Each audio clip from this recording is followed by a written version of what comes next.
disarmament and non-proliferation, but also security, really the whole question of whether nuclear energy can provide for a secure future, both in terms of energy and in terms of its the risks, I guess, related to non-proliferation. It's been a big time in global politics on these issues in the past few years, some good news and some rather bad news as well. And in our partnership through the Institute with the Nuclear Threat Initiative, a very important private organisation in the United States on these issues, we've begun to bring out to this country a series of, I think, very key speakers and thinkers, not only to add to the quality of the debate in Australia, but also, I think, to expose to wider audiences the Australian debate on these issues, the Australian position on these issues. So it's in that context that I'm really delighted to welcome here today Professor Scott Sagan, our guest speaker. Scott Sagan is he holds many positions at the moment, but in particular is the Caroline S.G. Munro Professor of Political Science at Stanford University, and also a Senior Fellow at the Centre for International Security and Cooperation. Now, Professor Sagan has an extensive career, both as a scholar, but also, in a sense, as a policy practitioner, as an advisor or an informal advisor to policymakers in the United States. Some of you, especially those who've studied in this field, will be familiar with his classic debates with Kenneth Waltz on questions of nuclear proliferation. Are more nuclear weapons in the hands of more countries a good thing or a bad thing? And I'll let you judge what side of the fence Professor Sagan stands on that question. But he's also done very important work on the policy of no first use of nuclear weapons, how this can be the right policy for the United States, which has been a pretty controversial position in the US, but is getting increasing acceptance, I think. He's also done, especially in recent years, some important work on nuclear security and on the future of nuclear energy. And it's really on those issues today, especially in light of the impact, certainly in public perceptions of Fukushima this year, that we've invited Professor Sagan to speak. So I'll ask Scott Sagan to speak for about 20 minutes, and we'll then have a panel discussion involving two colleagues from the Lowy Institute, Martine Letts, our Deputy Director, and John Carlson, a visiting fellow. Martine and John both have extensive professional experience in the nuclear field, nuclear diplomacy and nuclear safeguards in Australia, and I think we're going to have a very interesting, invigorating conversation, which we'll certainly invite you to join towards the end of the next hour. So with that, I might welcome Professor Sagan, invite him to the podium, and we'll get underway. Thank you.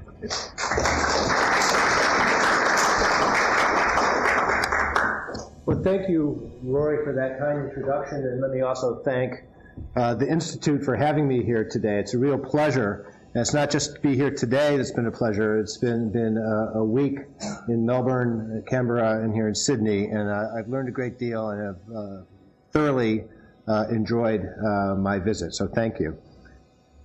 Today, some 30 countries around the world operate one or more civilian nuclear power reactor. According to the IAEA, there are some 40 others who have asked the agency for assistance in designing a program so that they might acquire civilian nuclear power as well. Clearly, Fukushima has some influence, but as I'll be describing today, it's been less of a roadblock than one would anticipate, given the seriousness of that accident. At the same time that there is the spreading of nuclear power facilities and interest in nuclear power facilities in more countries around the world, it's occurring at a time where there are great concerns given what's happened in North Korea, fears about Syria and Burma, severe concerns about Iran, and the spread of terrorism. There have been great concerns about proliferation and terrorism and its impact on nuclear power and the influence of nuclear power's influence on the likelihood of proliferation. Can we have nuclear power spreading without having nuclear proliferation as well? And today I'll present a clear simple, parsimonious answer. It depends. And I will walk you through what it depends upon, in my judgment. It depends on who gets nuclear power.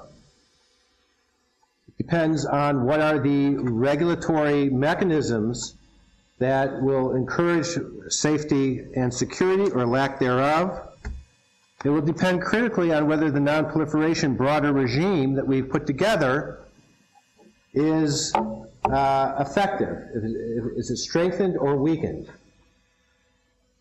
Let me start with two graphs that I produced before Fukushima that were published in the American Academy of Arts and Sciences journal, Daedalus, in 2010. And what I did here was to take the IAEA statements about who has nuclear power today, and then compare them to the aspiring nuclear power states, states that have asked for assistance at our various levels of putting together the infrastructure, spending money, trying to negotiate initial contracts.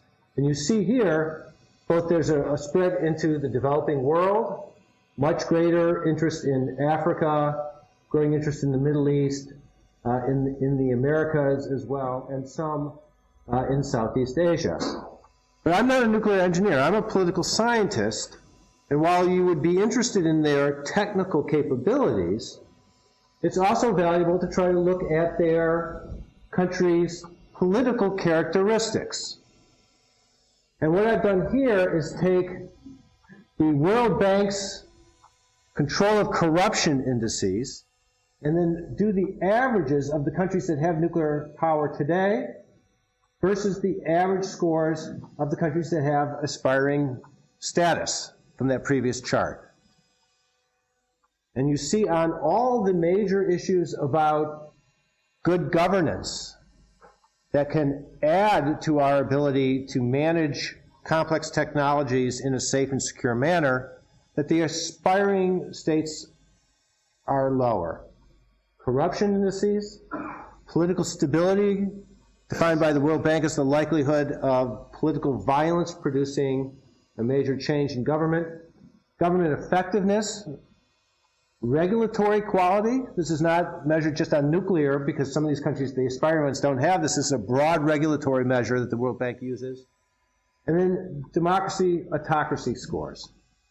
So this is just a rough measure of the challenge we face of having new countries in that aspiring category acquire nuclear power, because corruption is strongly influences safety and especially security and proliferation, regulatory quality, etc. So now what I did was take the same sets of data from the International Atomic Energy Agency and say, how does Fukushima influence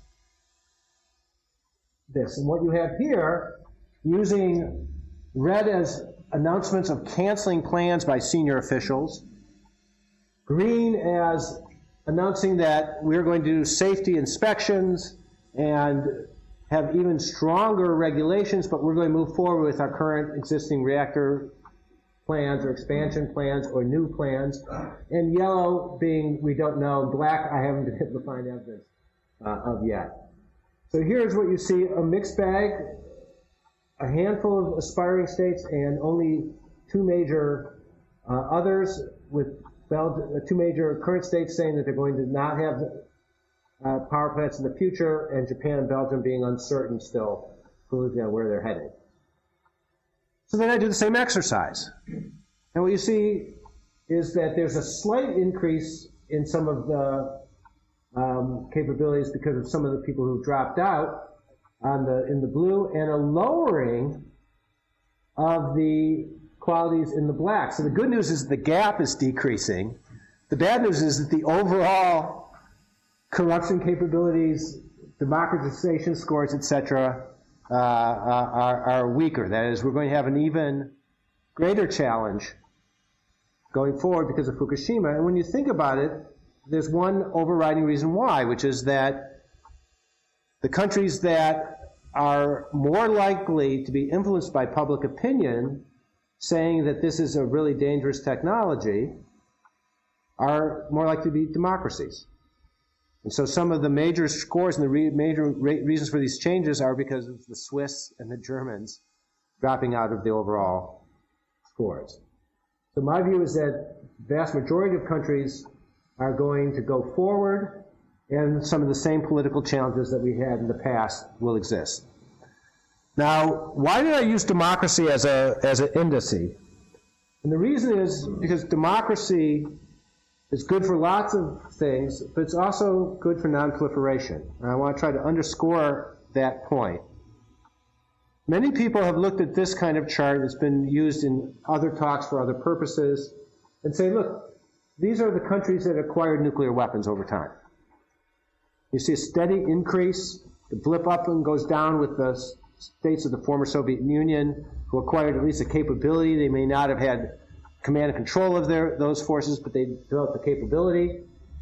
And you see a steady increase, one country every 5-6 years or so. And people look and say, well, democracies, non-democracies, autocracies, lots of communist systems, non-communist systems, lots of people get nuclear weapons. That's even more underscored if you look at nuclear weapons programs. Here's my estimate of the same kind of chart with the time below and the numbers on the left of the countries who sought nuclear weapons, who had active programs to acquire nuclear weapons. The reasons why these countries ended their programs differ enormously. There's no one clear explanation. Some countries got security guarantees and pressure from their ally. Think about Taiwan or South Korea. Others had domestic regime change that preceded their changes or anticipated regime change. Think about South Africa getting rid of their bomb and their program, or the Romanians. Others had direct military coercion. Iraq in 1991, Syria more recently. And for many others, the NPT, the Non-Proliferation Treaty, an agreement that I will not get nuclear weapons and even start trying to acquire them if other countries in my neighborhood don't get them. We all have the same agreement, and the nuclear weapon states agree to work in good faith towards eventual elimination. That's a very important factor in many of these, including, I think, the Australian decision. But what I've done here is to say, well, let's take that previous chart and map on their democracy scores and mark with the bullets, the round number, when they ratified the Non-Proliferation Treaty, agreeing that they wouldn't get nuclear weapons, wouldn't work on nuclear weapons.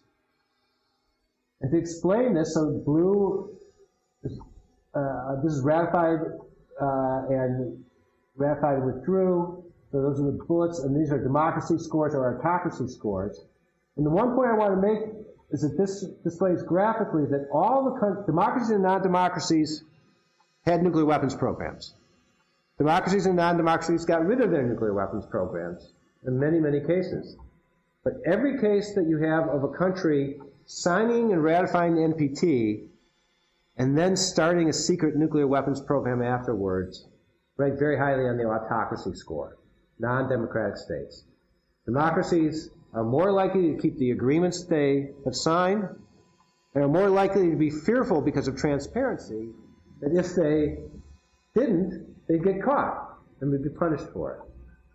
So this to me suggests that when we think about these political factors, we have to think about corruption and state capacity and stability, but also think about transparency and democratization. So that leads me to a couple worries. So the first worry was the question about the risk proneness.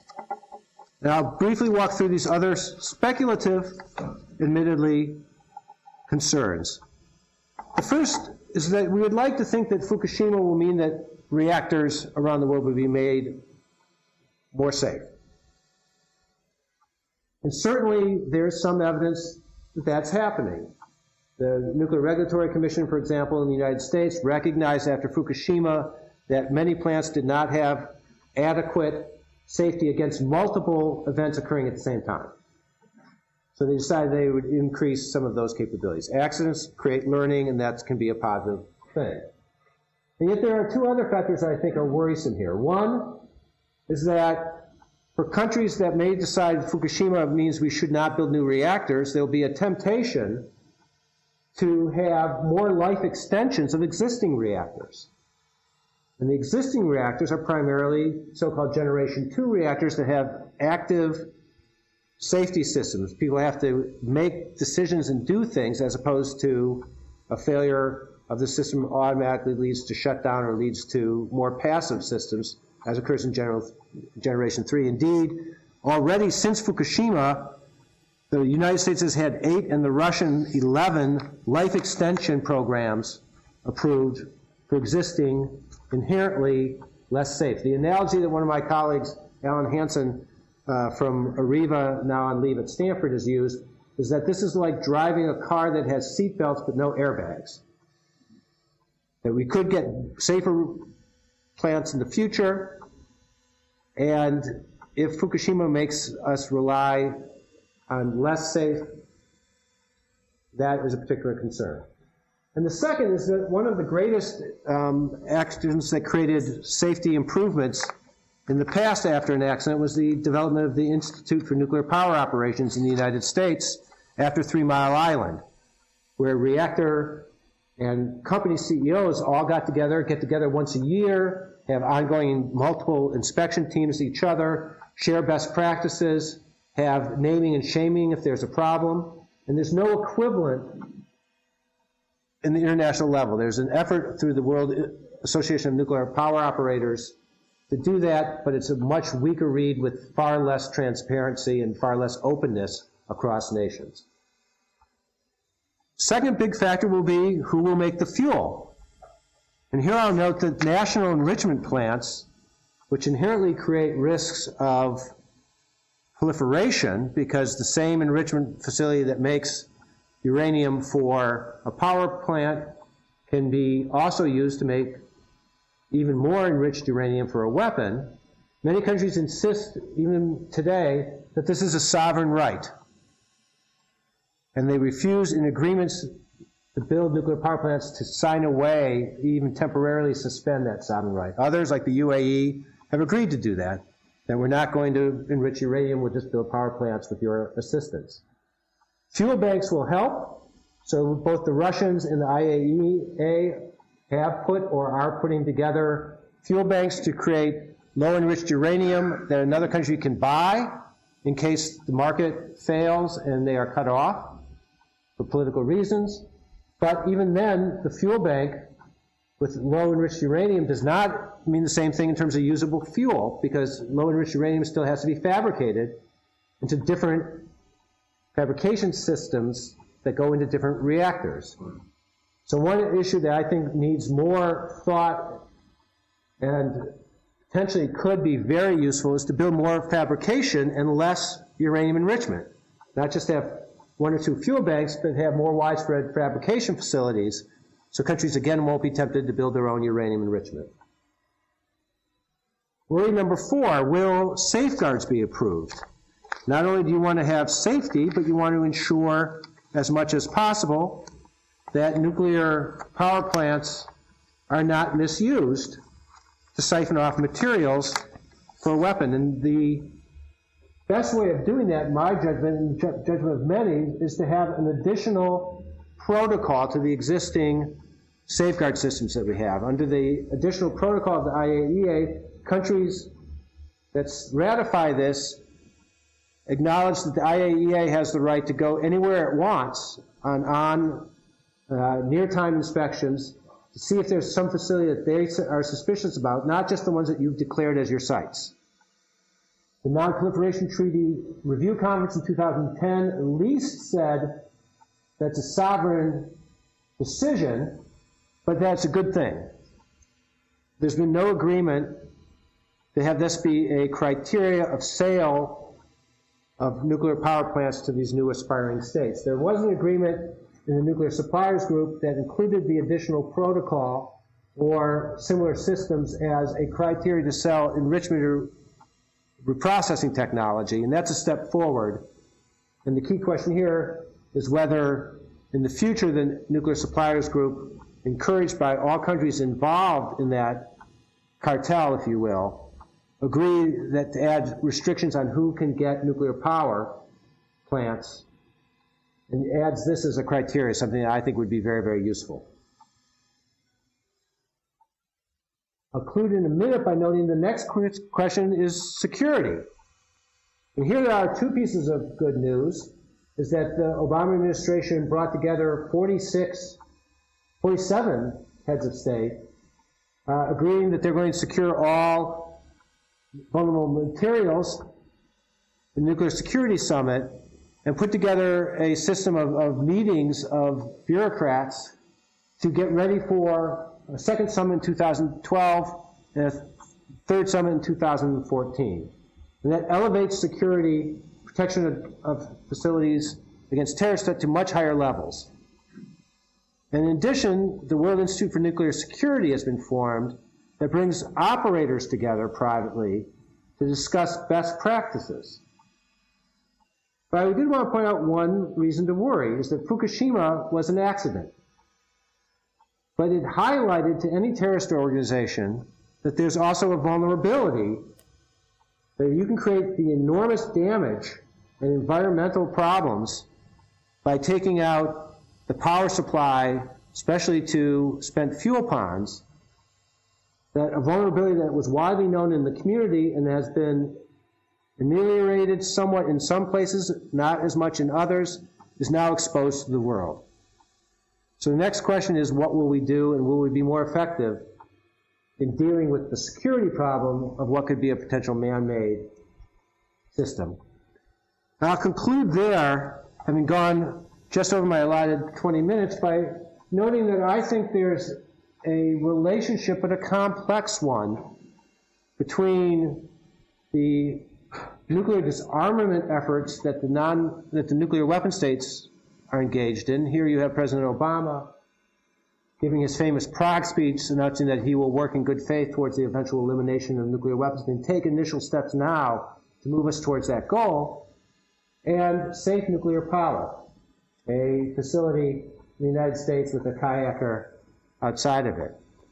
And one of the connections is that you need to, I think, we in the United States and other nuclear powers need to convince countries that we're doing our best on the nuclear disarmament front so that we can all get better and work more carefully not to have nuclear power be misused, and cooperate with inspections, with stronger criteria of judgment, with tighter controls on who should get what and when. And I conclude here by showing the last panel on the right is the BARC, the Baba Atomic Research Center in India, which was the site that in 1974 the Indians took the materials out of it, the plutonium out of it, and used that for its nuclear weapon. My own belief is that today it is time to understand and forgive the Indians for that breach of their security agreements. And at the same time, it should be a warning that if countries develop nuclear power, are not effective at it, or are forced to break their treaty obligations, we have a particular danger. So Fukushima should remind us that accidents are possible. A number of states should remind us that proliferation is possible. And whether you agree or not agree with the idea of having nuclear power spread throughout the world, it's happening. Countries are doing it. And it's in all of our interests to ensure that those that have made that decision do it in as safe, as secure, and as safeguarded a manner as possible. I'll conclude there, and I'm very much looking forward to the comments.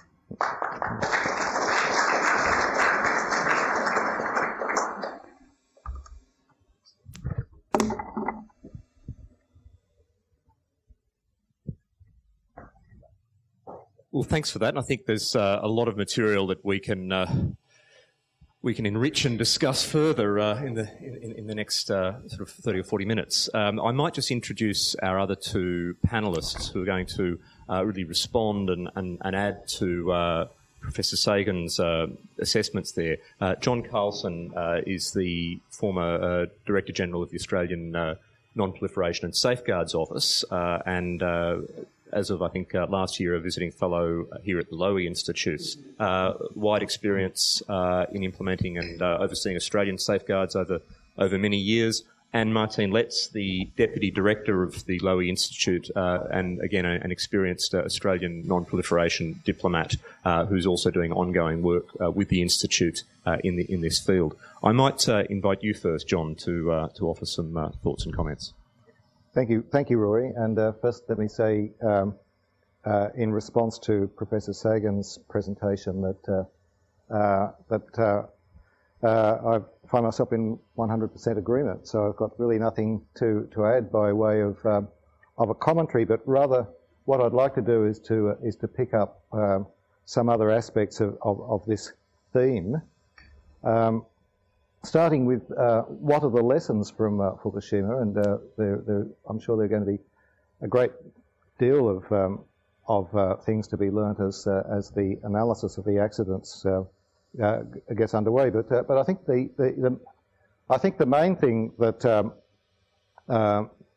we can clearly see at this point is that any major nuclear event, whether it's an accident or whether it's a terrorist attack, will have global impact, if not physical in the sense of spread of contamination. There will be a political, psychological impact and also an economic one. And that nuclear energy is too important and perhaps too complicated to leave to the oversight of national governments. The 20th century mindset of nuclear sovereignty, which is the predominance of national rights, won't be sufficient to meet the needs of the contemporary world. We need a better balance between national and international interests. And what are the international interests? The obvious ones are that nuclear energy does not lead to the proliferation of nuclear weapons, and that nuclear energy does not endanger human and environmental health and safety, whether by accident or by malice.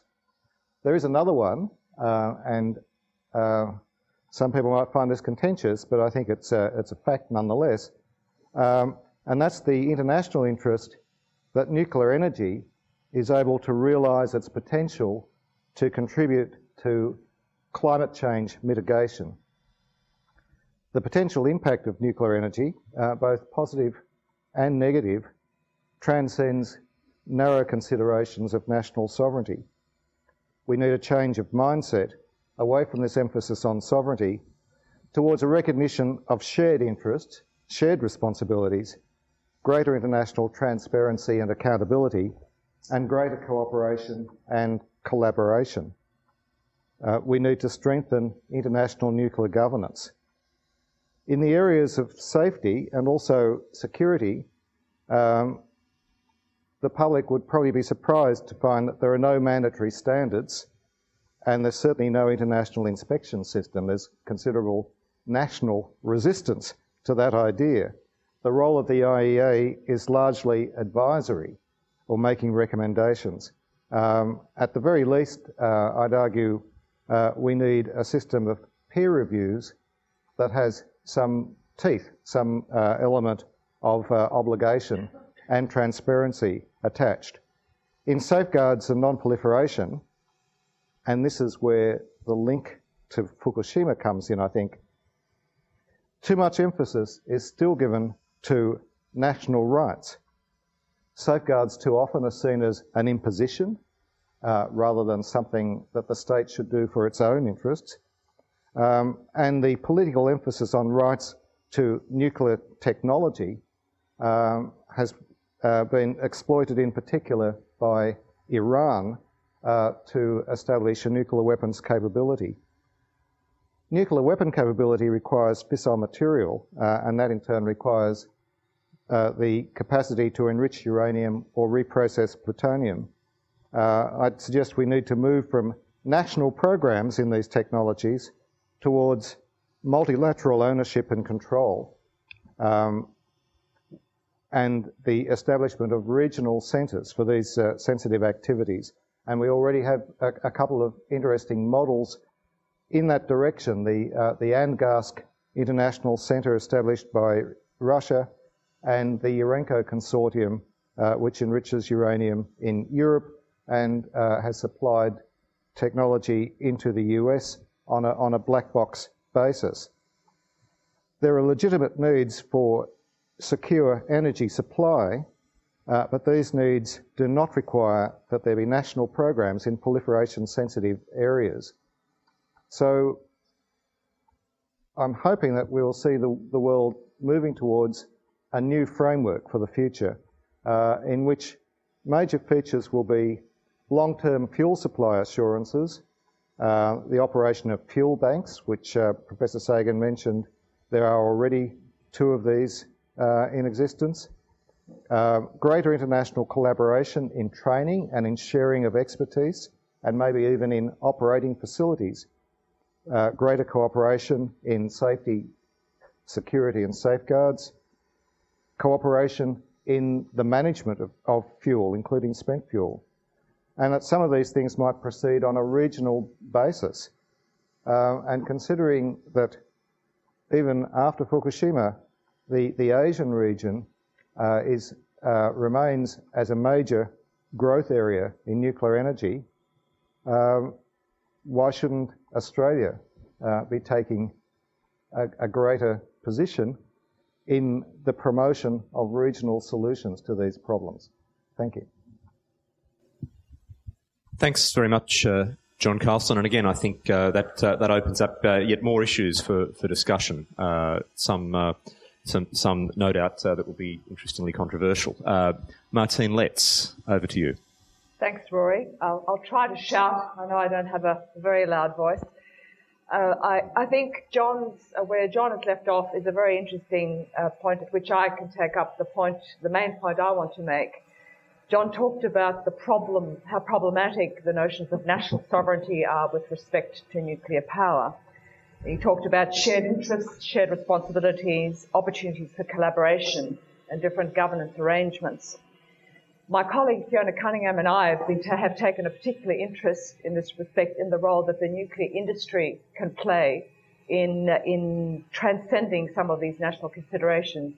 The world's nuclear industry is already heavily multinational. There are a number of companies that are co-owned by several national corporations. Japanese and Americans in particular come to mind. And the world's nuclear industry has somewhat conveniently in the past regarded issues of particularly non-proliferation, but possibly also safety and security as very much in the political domain, whereby their responsibility lies in the commercial domain.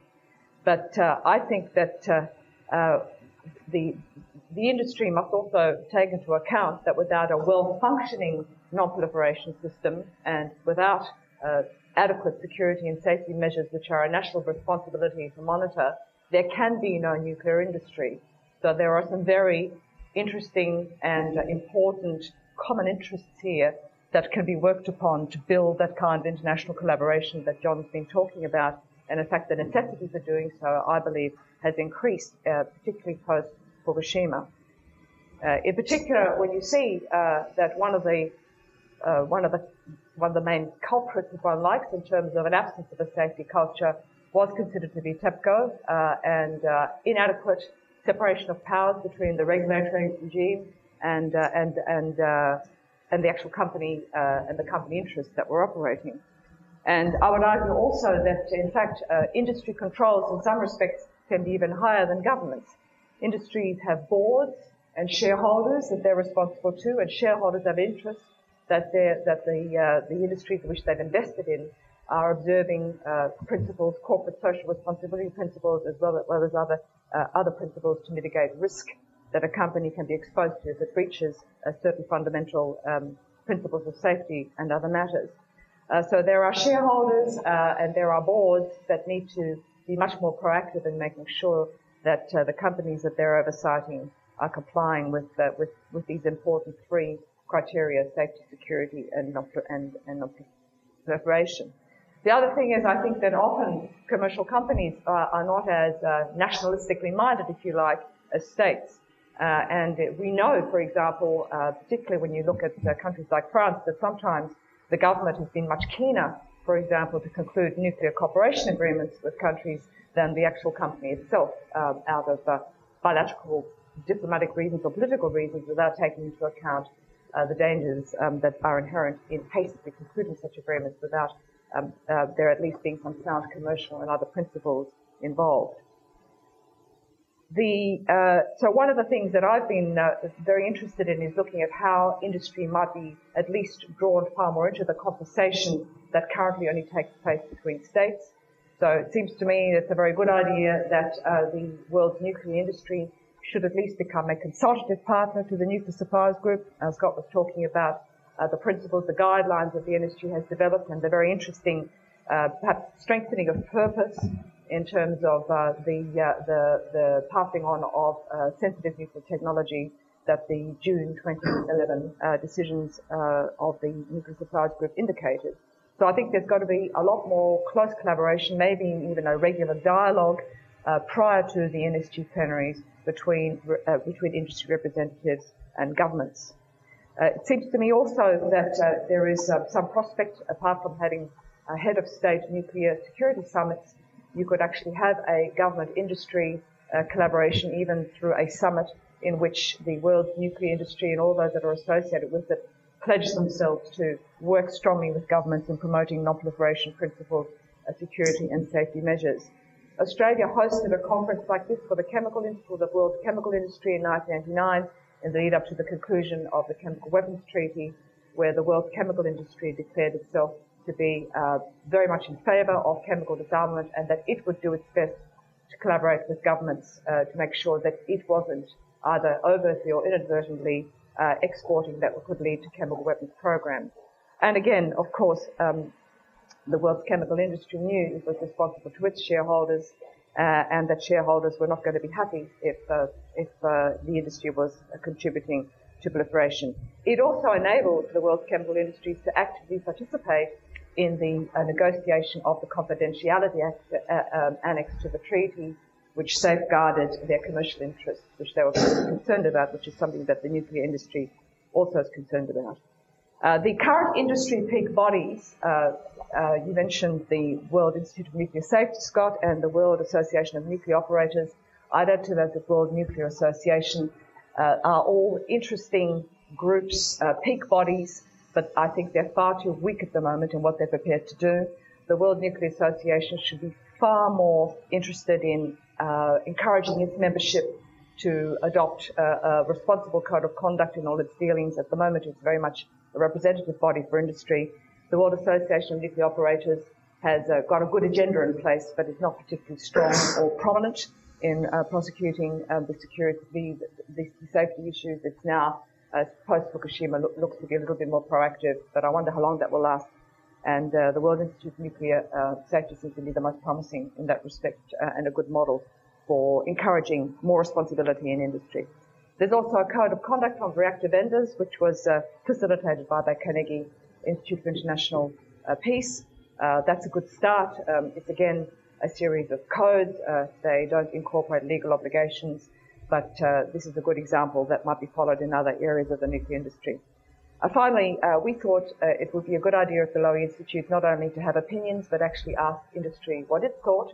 And we did a global poll of the world's nuclear industry last year in June 2010, which was supported by the International Commission on Nuclear Non-Proliferation and Disarmament. And I think to our surprise, we found there was very strong support for industry working more closely with governments in promoting safety, security and non-proliferation. Some sensitivity, I suppose, about about multilateral approaches to the nuclear fuel cycle, because there were some concerns about commercial sensitivities and other such things, but very strong support for working with the NSG, for a code of conduct, for increased measures to strengthen safety, security, and safeguards. So I think that was a promising indication of the fact that industry is not entirely averse to closer collaboration with government. I think this is particularly important given the fact that the majority of the world's nuclear growth is happening in Asia, in India and China in particular, but also potentially in Vietnam and in other parts of our own region, where, to cite John again, there is a much stronger national feeling about the right to nuclear technology and an inclination to be somewhat more protective of the nuclear industry than has been the case in more traditional countries with nuclear power, mostly in the North Atlantic. So the sooner we get it on the bottom floor, the better. Thanks. Thanks very much, Martine. We've got about 15 to 20 minutes to take some thoughts and questions from the floor. When you do raise your hand, please identify who you are so the speakers know who they're responding to, and so that we can frame the responses accordingly, and try to keep your interventions relatively brief, please. I think we have Richard Bronovsky at the back of the room, and we'll look forward to other comments shortly. Thank you very much. This still doesn't work, but it's being recorded. I understand that. Professor Sagan, you struck a chord with me when you talked about the correlation between aspirational countries going nuclear and democracy.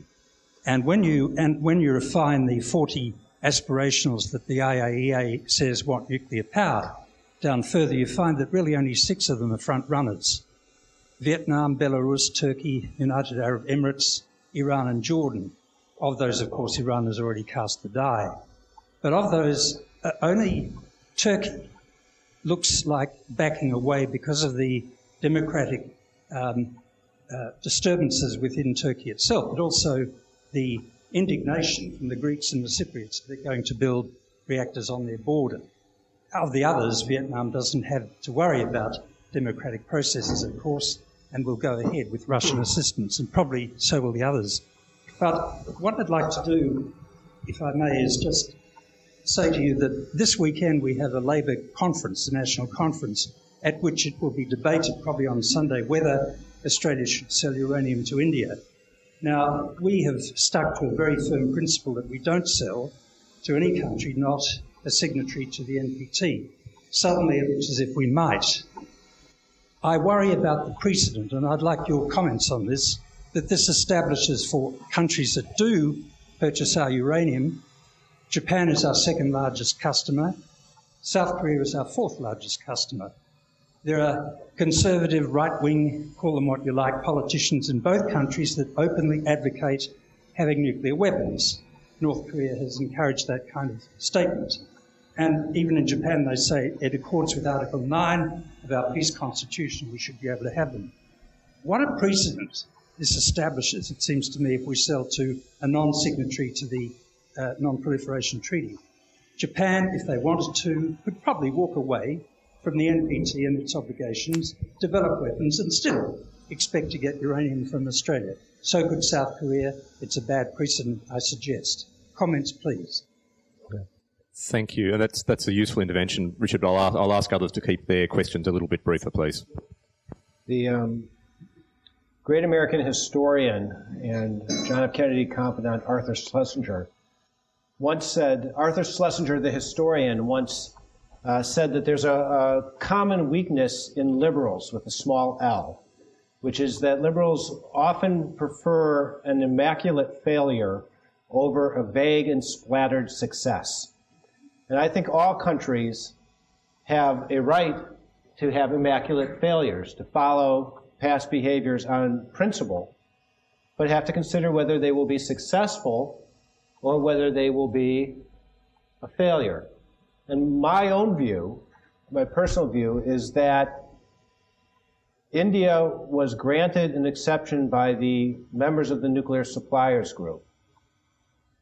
An exception means that it is deliberately designed not to be a precedent that will happen many times, and that the Nuclear Suppliers Group has been quite firm since then at not supplying other exceptions and not even bringing India fully into the Nuclear Suppliers Group.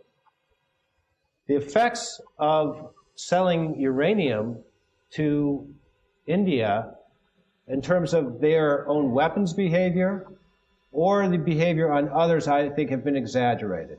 India is already getting uranium from other countries.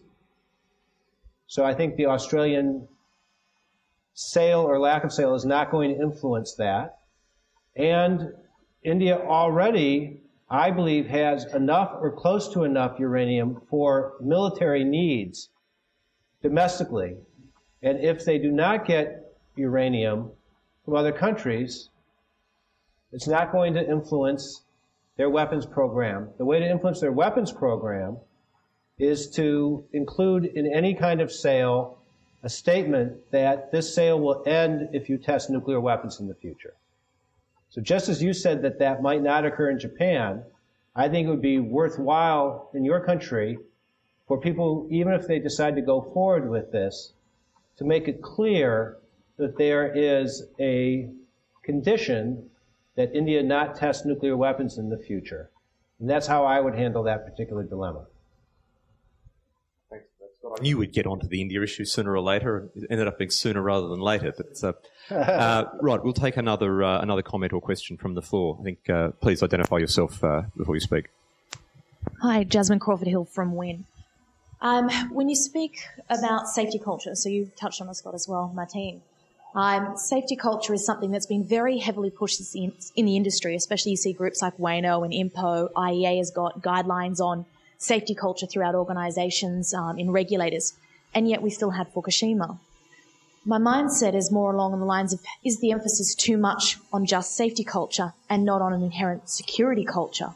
Is that missing piece as well that we've been missing, not in terms of necessarily proliferation, but in terms of security facilities, in terms of picking up those missing links of what our personnel are up to? Do we have a strong security culture in the nuclear industry as a whole?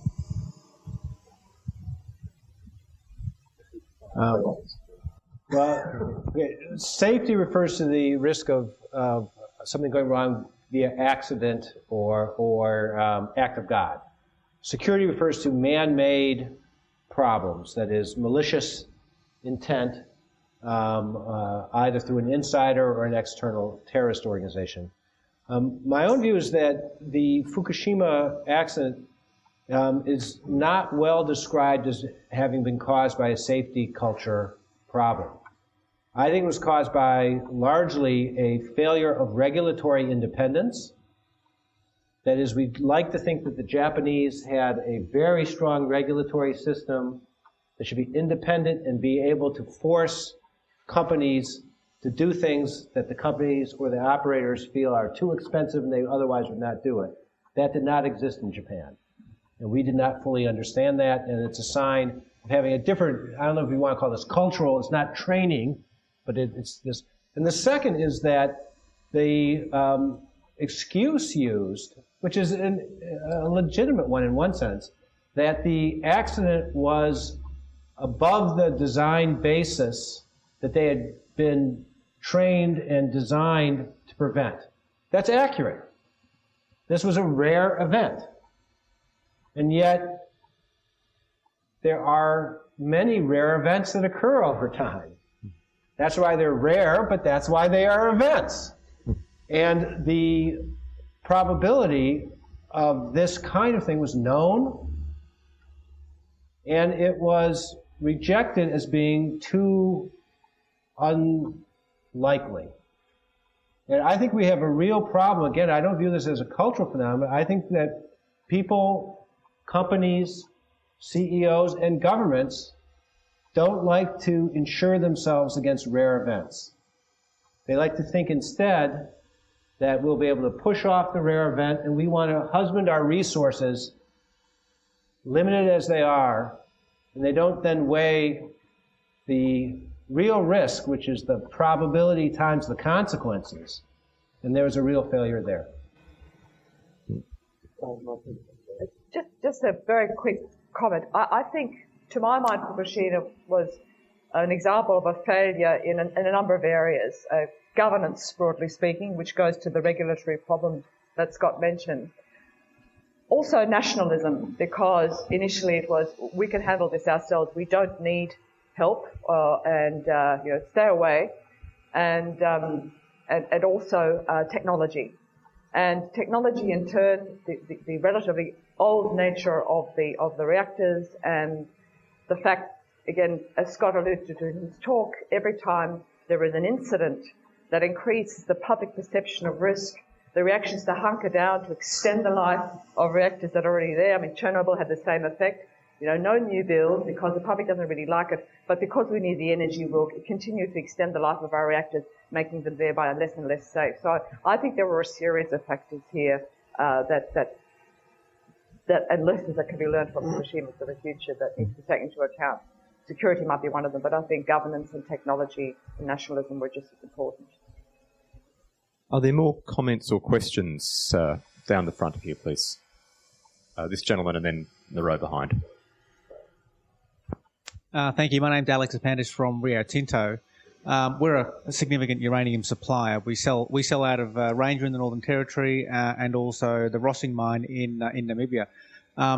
I'd just like to reflect briefly on the fact that this is something that private sector companies worry about. You can imagine a scenario where you're supplying uranium into a particular country and then it tests a nuclear weapon, regardless of whether it was your uranium in that weapon or not. That's a major reputational issue that you're going to have to deal with. So this is something that companies worry about, and certainly something that Rio Tinto is concerned about. I'm interested in your comments, Martine, about the necessity for the private sector to work more closely with governments to try and improve the overall non-proliferation regime. Personally, I agree with that. I think that is exactly what needs to happen. The question for us, though, is how do we do that? Because when we some time ago made some inquiries along those lines, the response we got very strongly was, this is a matter for government, not for the private sector. It's all under control. So I'll stop there. Thanks. We'll take the question behind you as well, because I think we've only got about seven minutes to go, and I want to give each of the panellists time to wrap up. So why don't we have your question as well, sir, and then we can address some synthesis. My name's Alex Carradis, just a member of the public. What's the panel's view of Australia developing a nuclear power generation capacity and then proceeding to, say, have a nuclear submarine capacity? That should take us. Right. Let's see what we can do in about 5 or 6 minutes. Martine, you first. Yes. Look, very briefly. You've identified the problems on both sides. It's been very much the belief, and John, I'm sure, has a view about this too. My impression is that it has been a separation of powers, if you like. That on the security side, that's our business, and as long as you comply with the regulations, we'll be happy. But my understanding is that particularly as we look at new technologies, industry is involved in the creation, generation, the promulgation of new technologies. So it strikes me that at least more consultations about what's out there in the market and what are the risks that are inherent with it, and what are the additional safety features that can be built into it. There's got to be some sort of regular dialogue that's happening as well. And as I say, I also think that it would be a good idea and you're talking about the design phase right through to the production phase, I think. But it would also be a good start for there to be some sort of regular dialogue between the members of the nuclear suppliers group and some of the major companies that are some of the major, right from uranium mining through to reactor vendors, to talk about how they can build a safety, security, and non-proliferation culture across the board. So there are many other things I could say, but those are some of the basic points that I think are worth exploring. You're not going there with submarines, Martine. I'm certainly not going there with submarines. And on nuclear power, it's a very big question. The only comment I'd make about that is that we have to be mindful of the fact that in our own region, nuclear power is growing, and including very close to us. I think we need to be very conscious of the fact that we need to understand what's going on, and we need to look at our own energy needs and where we can get baseload power from the next, say, 20 to 30 years. And renewables, as good as they might be, are not looking very prospective right now. So these are some of the factors that we need to think about. Thanks. John, and then Scott, I'll be giving you 2 minutes each. So after you. Let me just very quickly add to what Martine said on nuclear power. I certainly think it's something that needs to be, that the pros and cons of nuclear power in Australia should be looked at carefully and objectively. It makes no sense to rule it out on theological grounds. It may be that it doesn't make sense for us on economic grounds, but I don't think we've seriously looked at that, and we haven't looked at it in the context of the real costs and the real drawbacks of existing power systems and alternatives. On returning to the broader topic, Fukushima and its implications, I'd sort of reiterate that we need to get away from a sort of nationalistic culture towards running dangerous industrial activities, and to adopt a more collaborative approach where it's recognised as something that can meet international interests very well if it's conducted the right way, and where international interests have to be taken into account in national programs. Thanks. No submarines from you either. I'm going to add one line on submarines so that you don't go home disappointed. In my view, the debate about whether Australia should acquire nuclear-powered submarines, given the enormous distances our submarines have to cover, to my mind it relates much more to the question of whether we might ever lease such submarines from the United States or perhaps some other provider, in which case we wouldn't, of course, need to build the damn things ourselves, and wouldn't that be convenient? But even that's enormously controversial, and I think still really almost a taboo subject, given the anti-nuclear allergy of much of the Australian polity. But after that quick aside, I might hand over to Professor Sagan for the final word. I'll just make one last comment to try to link some of these issues that have been raised. Rory has already covered nuclear submarines. I would note on nuclear power that this is a decision that the Australian people have to make and should make after strong, objective facts and a strong and reasoned debate. I do think, however, that if one moves forward, and I personally would have no objection on those charts that I had in terms of good governance, Australia would be way high on all of those factors. And so from the inherent political risk factors, it would be positive. What I would hope is that however you went about this, that you do it as a model of how to do it right. Thinking about what kinds of international cooperation you want to have, not just the safety and security and safeguards of your own facilities, but whether they can be done in an international manner, whether you can have thinking about spent fuel in terms of regional repositories, some kind of mechanism, whether you can think as a uranium exporter about how to have spent fuel take-back operations or some kind of regional arrangements for that. Just as controversial, I know, as nuclear power, but nonetheless one that a responsible state has to debate and contemplate. And that leads back to this major final point, that Fukushima should remind us that we are all in this boat together, and that a nuclear accident, like a nuclear weapon use, or like a nuclear terrorist incident, does not just affect the immediate victims. It affects all of us. So regardless of what you think about Australia's own policies, you need to be very concerned about other nations' policies and be deeply involved as a global citizen, not just a good Australian citizen. Thank you. Thanks very much for that, Professor Sagan. Look, I think it's been a very rewarding discussion, and obviously leaves as many questions open for further conversations as it resolves. But I hope you found it as valuable as I have.